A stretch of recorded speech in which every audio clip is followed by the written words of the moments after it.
Hello welcome to sauce TV. నేను మీ RC Teja. ఎప్పుడప్పుడు ఎదురు చూస్తున్నా కల్కి మూవీ అయితే రిలీజ్ అయిపోయింది. ఇక్కడ మన నెల్లూరులో అయితే ఎస్యూ దగ్గర ఉన్నాము. ఇక్కడ ఫ్యాన్స్ అయితే గోల మామూలుగా లేదు, కథ వేరుగా ఉంది.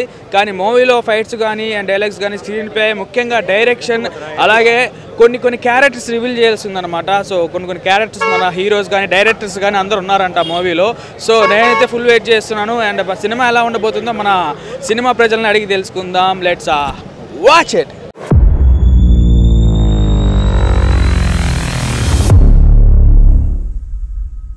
మామూలుగా లేదన్నా, ఒక్కో షాట్ మైండ్ పడుతుంది లోపల.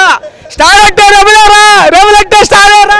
స్టోరీ ఎలా ఉంది? కొత్తగా అనిపించింది? కొత్తగానే మొత్తం విజువల్స్ అన్ని హాలీవుడ్ లెవెల్, వేరే లెవెల్ అంతే. డైరెక్షన్ కానీ డైరెక్షన్ మహానటి రోజు అర్థమైంది కదన్నా. ఒక బయోపిక్ ఏ విధంగా తీయాలో ఆ విధంగా తీశారు. ఒక ఈ కైండ్ ఆఫ్ మైథియాలజీ మూవీని ఈ స్టార్ వార్స్ ఈ టైప్ ఉంటాయి కదా, ఆ టైప్లో తీయాలంటే ఈ డైరెక్టర్ వల్లే సాధ్యం. అది బీజిఎం ఎలా ఉంది? బీజిఎం మనం చింపేశారన్న. ఫైట్స్ అన్ని top notch. Songs okay but songs తో మనకు పని లేదు సినిమాలో. ప్రభాస్ గారు లుక్స్ ఎలా ఉన్నాయి? లుక్స్ అది బాక్స్ ఆఫీస్, బాడీ బాక్స్ ఆఫీసే కదా. ఎలా మన అనిపిస్తుంది? హాలీవుడ్ రేంజ్ లో అనిపిస్తుంది? హాలీవుడ్ రేంజ్ అన్న, అసలు మన ఇండియా సినిమా అంటారు ఎవరు బయట వాళ్ళకి చూపిస్తే. మనం ఎక్స్పెక్ట్ చేయని క్యారెక్టర్స్ ఎవరైనా ఉన్నారా? అవి సినిమాలో చూడాల్సిందే, చెప్తే స్పాయిలర్ అయిపోద్ది. సినిమా అసలు లాస్ట్ 20 minutes అయితే వేరే లెవెల్. అసలు సూపర్ ఉందన్న మూవీ అనేది. మీరు ఊహించని ట్విస్టర్స్ ఉన్నాయి. అసలు క్లైమాక్స్ ఫైట్ అయితే మీరు ఖచ్చితంగా మీరు ఊహించరు. హాలీవుడ్ రేంజ్ కదా మనది. తెలుగు ఫిలిం ఇండస్ట్రీ అనేది ఇది నెవర్ బిఫోర్ ఆఫ్టర్ సినిమా అయితే ఖచ్చితంగా మనం డే వన్ కలెక్షన్ 300 కోట్లు కొడతాం. ఆల్ ఓవర్ కలెక్షన్ ఏంటంటే 3000 కోట్లు ఖచ్చితంగా కొడతాం అంతే. ఎందుకంటే రికార్డులో చూసుకోండి, ఏ సినిమా హిట్ అనేది ఖచ్చితంగా 3000 కోట్లు కొడుతున్నాం అంతే. అదే విధంగా చూస్తుంటే ఫ్యాన్స్ కొంతమంది ఫస్ట్ హాఫ్ కొంచెం లాగ్ ఉంది అంటున్నారు. లాగ్ అంటే మన అంటే డైరెక్టర్ అనేది స్టోరీలో తీసుకెళ్తున్నాడు. ప్రతి ఒక్క క్యారెక్టర్ మనం ఇంట్రెస్ట్ చేస్తున్నాడు. ఇది క్యారెక్టరు, ఇది అమితాబ్ బచ్చన్ క్యారెక్టర్, ఇది ప్రభాస్ క్యారెక్టర్ అని ఒక ఫ్లోలో తీసుకెళ్తున్నాడు. ఖచ్చితంగా 3000 కోట్లు కొడుతున్నాం అంతే, ఇబ్బంది లేదు. మీరు సినిమాకి రాండి, ఖచ్చితంగా మీరు సినిమాకి వచ్చిన తర్వాత సమాధానం చెప్పండి. డైరెక్షన్ ఎలా ఉంది బ్రో? Direction super bro. అనుకున్నట్టుగా ఇంకా బాగా కొడుతుంది. డే వన్ కలెక్షన్ 300 కోట్లు కొడుతుంది. ఓవరాల్గా 2000 crores కొడతాం కన్ఫామ్గా. రికార్డ్ చూసుకో, ఇప్పటివరకు ఒక్క ఫైట్ కూడా ఓడిపోలేదు, ఇది కూడా ఓడిపోం. ఛత్రపతి లెవెల్లో ఉంది సినిమా. ఛత్రపతి లెవెల్లో ఉంది. ఛత్రపతి ప్రతి వాడు చూసిన వాడు ఈ సినిమా చూడండి. ప్రతి సినిమా ఛత్రపతి లెవెల్లో ఉంది. ఆ బాంబులు అన్ని సేమ్ ఛత్రపతి ఎలా ఉందో అలాగే ఉంది సినిమా. ఆ లెవెల్లో ఉంది. పాత సినిమా, ఇప్పుడు చూసిన సినిమా ఆ లెవెల్లో ఉంది. సినిమా మాత్రం చాలా బాగుంది. అందరు రండి. సూపర్ బ్రో, సూపర్ బాగుంది. ఎలా అనిపించింది సినిమా? ఒక్క మాట. బాగుంది బాస్. యావరేజ్ ఉంది భయ్యా.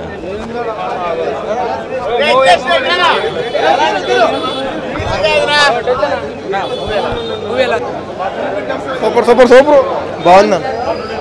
సూపర్ బాగుంది బ్రో.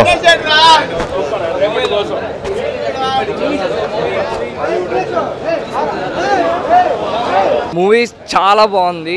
బట్ మీరు కొంచెం ఎక్స్పెక్టేషన్స్ లోలో పెట్టుకోండి. ఎందుకంటే ఫస్ట్ హాఫ్ కొంచెం డ్రాగ్గా ఉంటుంది, ఇంట్రడక్షన్ సీన్స్ అవి ఇవి. బట్ సెకండ్ హాఫ్ మాత్రం fully pack mass action. Super. Screen play బాగుంది. లైక్ మీకు పురాణాల్లో అశ్వత్థామ క్యారెక్టర్ ఇవన్నీ చూపించినప్పుడు కొంచెం గూస్ బంప్స్ కంపల్సరీ వస్తాయి. నేను ఎక్కువ చెప్పాలనుకోవట్లేదు, మళ్ళీ స్పాయిలర్ వేస్తాను. క్లైమాక్స్లో మీరు ఊహించారు ప్రభాస్ క్యారెక్టర్ ఒకటి, అది బ్లాస్ట్. అసలు సూపర్ ఉంటుంది. బాగుంది.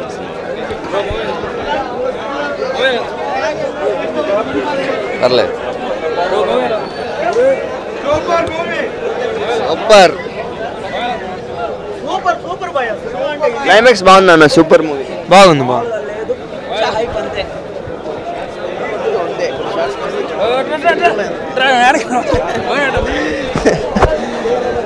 ప్రభాస్కి ఇది చాలా మంచి సినిమా. నాగాశ్విన్ కొన్ని షాట్స్ అయితే అద్భుతంగా తీశాడు. ఆ షాట్స్ కోసమే రావచ్చు సినిమా కోసం. అందరూ ఉన్నారు.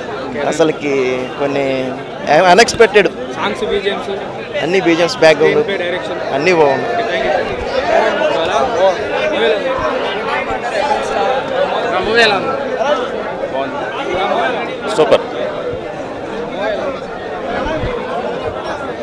సూపర్ మనం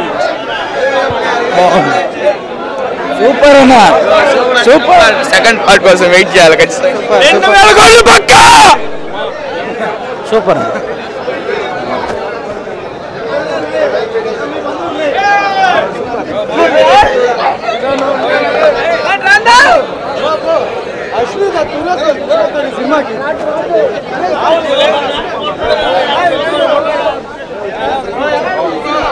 బాగుంది బ్రో. ఎలా ఉంది బ్రో మూవీ? ఎక్సలెంట్ ఉంది. ఏంటి డైరెక్షన్ ఎలా ఉంది? డైరెక్షన్ ఫస్ట్ లో బోర్ అనిపించింది, తర్వాత ఇట్లా తీసుకెళ్ళాడు సినిమా పైకి. సెకండ్ హాఫ్ లాస్ట్ లో సూర్య అంటాడు డైలాగ్ హైలైట్. ఎలా ఉన్నాయి? Looks excellent bro, next level. Music గాని ఫైట్స్ గాని ఎక్సలెంట్. అండ్ హాలీవుడ్ రేంజ్ లో ఉందంటారా?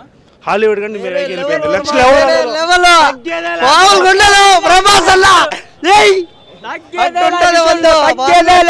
సూపర్ ఉంది మూవీ. ఫస్ట్ హాఫ్ కొంచెం స్లోగా ఉంది, సెకండ్ హాఫ్ అయితే సూపర్గా ఉంది. లాస్ట్ క్లైమాక్స్ హైలైట్ అంతే. క్లైమాక్స్ కోసమే వెళ్ళాలి సినిమాకి. ఫస్ట్ హాఫ్ స్లోగా ఉంది. ఎవరెవరు ఉన్నారని మనం ఎక్స్పెక్ట్ చేయొచ్చు మూవీలో? విజయ్ దేవరకొండ, మన దుల్కర్ సల్మాను, తర్వాత వచ్చి మన కమల్ హాసను, తర్వాత ఇది జాతిరత్నాలు డైరెక్టర్ రాజమౌళి గారు 10 years తీసుకుంటారు. నెక్స్ట్ మహాభారతీయం ఆర్జీవి ఉన్నాడు, మామూలుగా ఎవరు హైలైట్. ఆర్జీవి గారు కూడా ఉన్నారు. సెకండ్లు అంతే, అంతకంటే ఎక్కువ హెవీ మహాభారతం గురించి చెప్పేసాడు. ఇంకా బ్రహ్మానందం ఉన్నాడు బ్రో, వేరే లెవెలా, వేరే లెవెలా.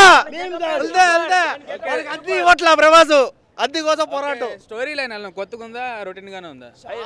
వెరైటీగా ఉంది బ్రో, అసలు ఎక్స్పెక్ట్ చేయాలి అట్లా. బాగుంది ఫ్యూచర్ సినిమా మొత్తం ఫ్యూచర్ 6000 years తర్వాత ఎట్లా ఉంటుందో మొత్తం చూపించేసాడు ఒకటేసారి. ఒకటే చెప్తా వినండి బాగా, సినిమా ఒకటే కాన్సెప్ట్, మొత్తం సినిమా పర్లేదు, లాస్ట్లో అయితే బాగుంది. కానీ లాస్ట్ క్లైమాక్స్ మాత్రం టీజర్ మాదిరి ఇచ్చాడు. సెకండ్ హాఫ్ కోసం వెయిటింగ్, అది ఫైనల్. సినిమా అయితే వేస్ట్, కానీ లాస్ట్ అయితే సూపర్. ఒక్క మంచి కాదు అయ్యన్నీ కాదు, అశ్విని దత్ అయితే ఊరేసుకొని చచ్చిపోతాడు బ్రో. ఈ సినిమా తోడు ఇప్పుడు దాకా సంపాదించింది అయితే మొత్తం దీంట్లో పెట్టేశాడు. ఇంకా లేదోడికి నెక్స్ట్ వాడు ఇంకా చచ్చిపోవాల్సింది అంతే, ఊరేసుకొని. ఈ సినిమాతో ఊరేసుకొని చచ్చిపోతాడు అంతే బ్రో. కానీ క్లైమాక్స్ అయితే ట్రీజర్ మాదిరి ఇచ్చాడు, చాలా ఇంట్రెస్టింగ్ గా ఉంది. ఇంకా బొమ్మలు పెట్టి తీసుకోవడం బెటర్, బొమ్మలు పెట్టుకొని తీసుకోవడం బెటర్ బ్రో.